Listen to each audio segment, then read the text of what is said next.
Part 1 में आपने देखा था कि किस प्रकार भास्कर उस पोटली को लाने के लिए भागते भागते घाट पर गया था, पर उसकी पोटली कोई और ले जा चुका था। अपने पिता के डर की वजह से भास्कर वहीं घाट पर ही सो गया था, पर तभी उसकी मुलाकात एक अघोरी से हुई। उस अघोरी ने अपने शक्तियों का प्रदर्शन करके भास्कर को बहुत प्रभावित कर दिया था। भास्कर पूरी रात बस उस अघोरी के शक्तियों के बारे में ही सोचता रहा और उस शक्तियों की वासना ने उसे पूरी तरह से जकड़ लिया था। अब वो भी चाहता था कि वो अघोरी उसका गुरु बने और उसे सारी सिद्धियां दिला दे।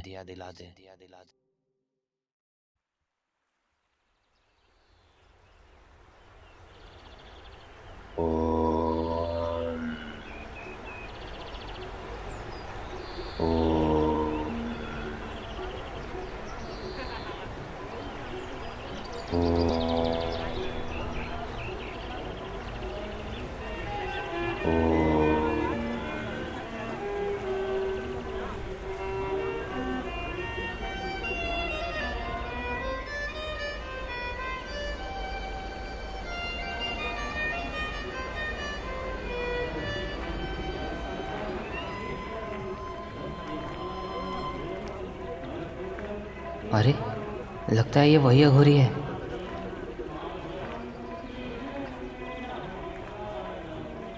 भास्कर ऐसे ही रोज की तरह घाट पर घूम रहा था कि अघोरी को घाट पर बैठकर साधना करते देख भास्कर तुरंत उन्हें पहचान गया और उनके करीब जाने लगा। भास्कर उनकी तपस्या भंग नहीं करना चाहता था, इसलिए बिना कोई हलचल किए वो चुपचाप वहीं उनके बगल में बैठ गया और उनकी साधना पूरी होने का इंतजार करने लगा।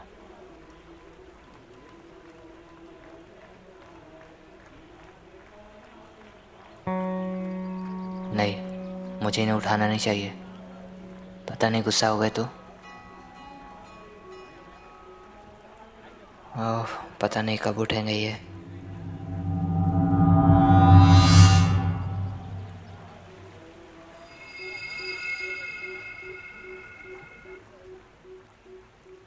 यहाँ क्या कर रहे हो तुम?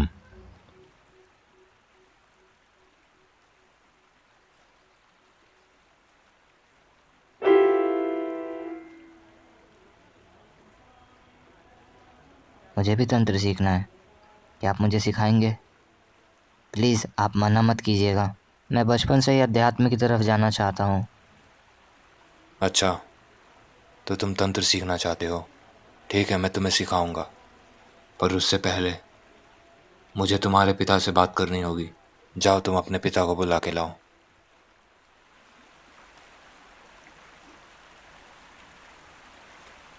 पिताजी? नहीं, मैं उन्हें नहीं बता सकता। वो कभी भी हाँ नहीं कहेंगे। नहीं, मैं उन्हें नहीं बुलाऊंगा। गुरुजी, मैं अपने पिताजी को नहीं बता सकता। वो कभी भी हाँ नहीं कहेंगे। ये मेरी इच्छा है। मैं तंत्र सीखना चाहता हूँ। प्लीज़ गुरुजी।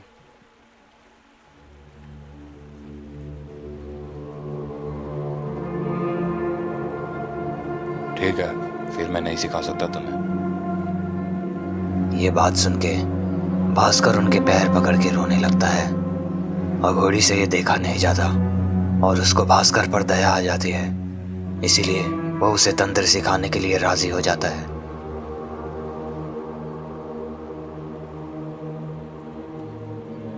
आपका बहुत बहुत धन्यवाद गुरुजी।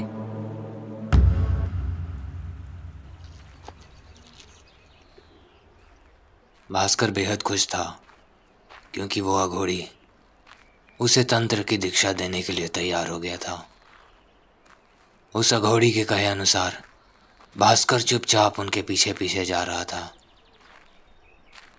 वे दोनों घाट से काफी दूर आ चुके थे, जंगल के बीचों बीच। भास्कर के मन में अभी भी कई सारे सवाल चल रहे थे, जिनका जवाब वो अपने आप से ही पूछ रहा था। उसकी कल्पनाएं अब आसमान छू रही थी। वो सोच रहा था कि वो दुनिया भर की सारी सिद्धियां प्राप्त कर लेगा और इस धरती का सबसे अमीर आदमी बनेगा। पर शायद ये उसकी भूल थी।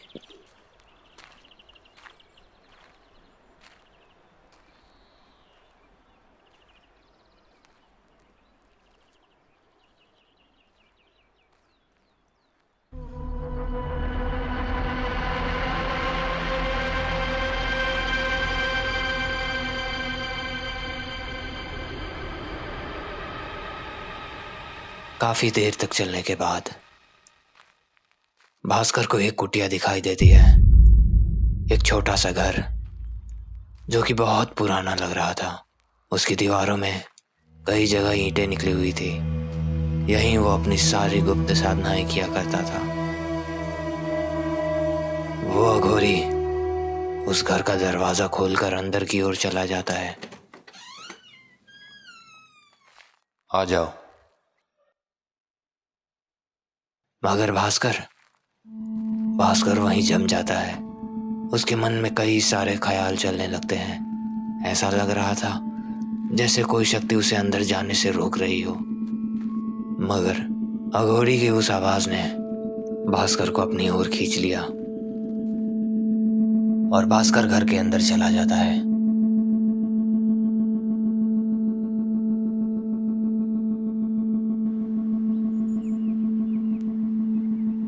घर के अंदर काफी अंधेरा होने के बावजूद भास्कर को दिख रहा था कि घर में एक छोटी सी चारपाई, कुछ अनाज के बोरे और एक यंत्र पड़ा था जिसके माध्यम से वो अघोरी अपनी तंत्र साधनाएं किया करता था।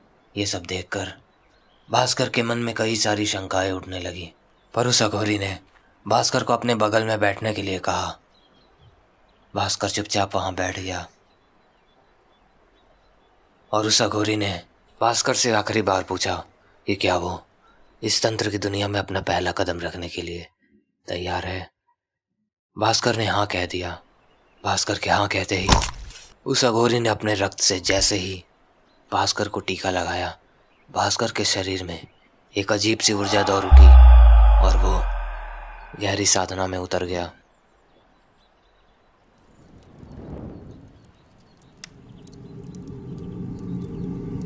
ये तो बस शुरुआत थी। अभी तो भास्कर ने सिर्फ पहला कदम रखा था। अभी पूरा रास्ता बाकी है। भास्कर आगे क्या करेगा ये तो नियति ही बताएगी। देखते ही देखते दोपहर से रात हो गई, मगर अभी भी भास्कर अपनी साधना में लीन था।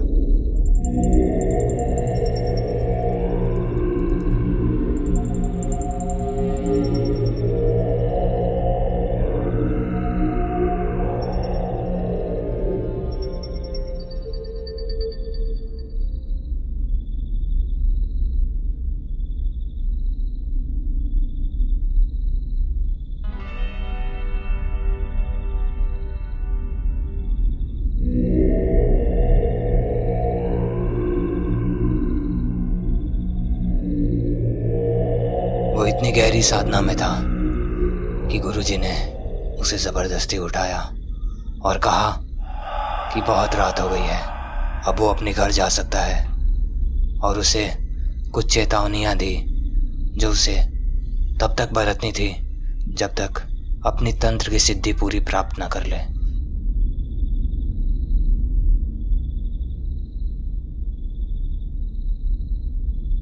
एक बात हमेशा याद रखना, जब तक तुम मेरे पास आते रहोगे तब तक ही तुम अपने घर पे ये साधना करना, अन्यथा तुम्हारे साथ बहुत बुरा हो सकता है।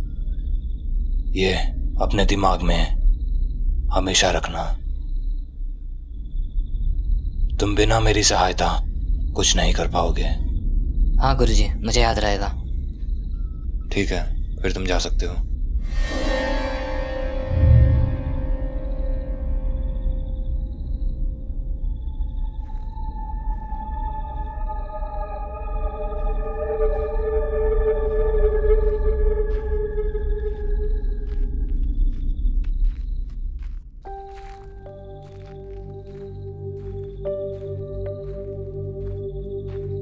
भास्कर उस गहरे अंधेरे जंगल में अकेले ही चल पड़ा था, लेकिन अघोरी को यह भय था कि कहीं भास्कर के साथ कुछ गलत ना हो जाए।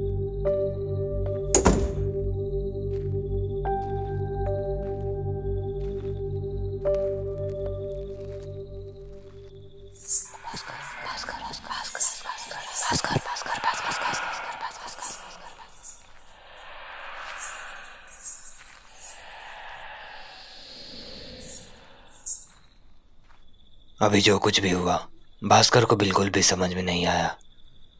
भास्कर अब डर रहा था। उसे ऐसा लग रहा था जैसे कोई उसका पीछा कर रहा हो। भास्कर ने एक बार भी पीछे मुड़कर देखना जरूरी नहीं समझा। उसे पता था कि अगर वो पीछे मुड़ा तो वो जिंदा नहीं बचेगा।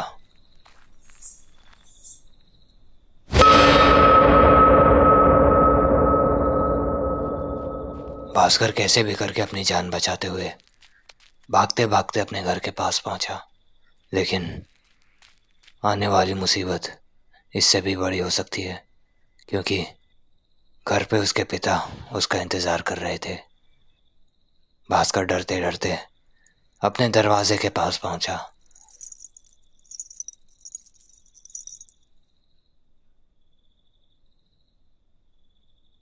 उसने दरवाजा खटखटाया। कुछ देर बाद ही उसके पिता दरवाजे पर आ गए, मगर उनके चेहरे पर जरा भी गुस्सा नहीं था। उन्होंने बेहद प्यार से बात किया। कहाँ गए थे? पिताजी वो मैं घाट पे। अच्छा ठीक है, आओ। अपने पिता की बातें सुन के भास्कर बिल्कुल दंग रह गया था, क्योंकि उन्होंने जरा भी गुस्सा नहीं किया। भास्कर के लिए ये किसी चमत्कार से कम नहीं था। 9 दिनों तक लगातार भास्कर अपने पिता से बिना बताए उस अघोरी के पास तंत्र सीखने जाता रहा।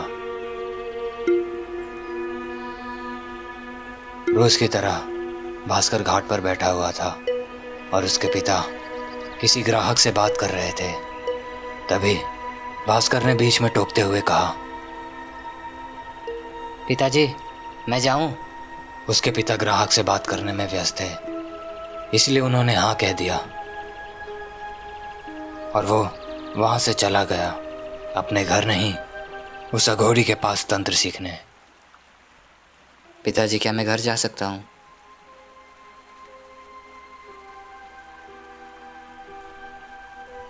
यही सिलसिला कई दिनों तक चलता रहा।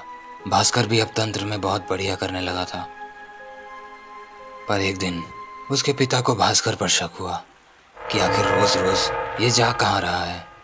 उन्हें लग रहा था कि जरूर कुछ तो गलत कर रहा है ये। इसीलिए आज उन्होंने भास्कर का पीछा करने का सोचा और वो उसके पीछे लग गए।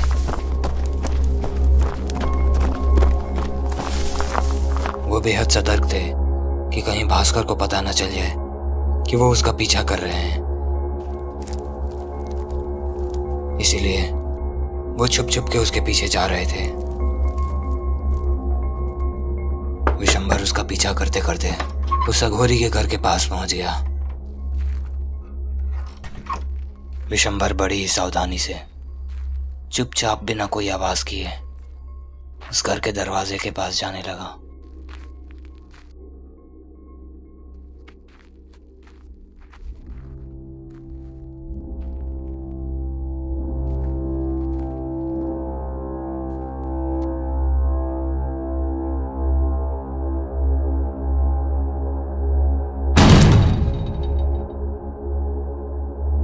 और आखिरकार भास्कर पकड़ा गया। ये दृश्य देखकर कि भास्कर एक अघोरी के साथ है, उसके तो होश ही उड़ गए। अरे पिताजी आप? विशंबर ने गुस्से में आकर वहीं भास्कर की पिटाई करनी शुरू कर दी और जैसे ही अघोरी ने उसे रोका तो उनके साथ भी विशंबर की झड़प हो गई। फिर विशंबर उसे मारते पीटते घर ले गया और वहीं कुछ दिनों के लिए भास्कर को घर में बंद कर दिया। यह सारी चीजें होने के बाद भास्कर बहुत दुखी हो गया था और उसने ये फैसला किया वो खुद से ही घर पे अपनी तंत्र की साधना जारी रखेगा। मगर एक बात उसे परेशान कर रही थी, उस अघोरी की चेतावनी। उस अघोरी ने भास्कर को सख्त मना किया था कि जिस दिन वो उसके पास ना आए उस दिन वो कोई साधना नहीं करेगा। लेकिन भास्कर अपने इतने दिनों की मेहनत को ऐसे ही बर्बाद नहीं करना चाहता था। इसीलिए उसने फैसला किया कि कल से ही वो घर पे साधना करेगा, और उसने अघोरी के दिए चेतावनी को नजरअंदाज कर दिया।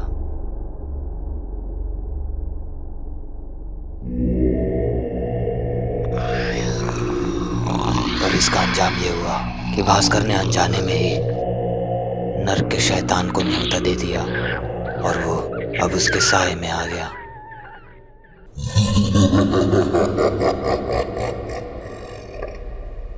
और भास्कर अब उस शैतान के कब्जे में था।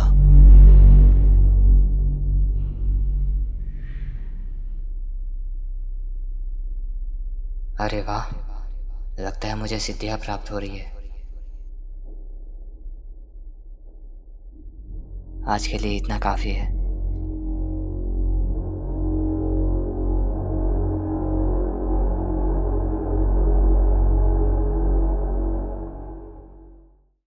अघोरी को पता चल गया कि भास्कर ने उसकी बातों का उल्लंघन किया और उस सीमा को पार कर दिया जो उसे नहीं करना चाहिए था, जिसकी वजह से वो बहुत बड़ी मुसीबत में फंस गया। इसीलिए अघोरी उस गांव को छोड़कर कहीं और चला गया। अब आगे भास्कर क्या करेगा, उसके साथ क्या होने वाला है, आगे की कहानी और भी ज़्यादा रोमांचक और ख़तरनाक है। इसीलिए आप हमारे चैनल के साथ जुड़े रहिए। आगे भास्कर के साथ क्या होगा बहुत जल्दी पार्ट 3 में दिखाया जाएगा।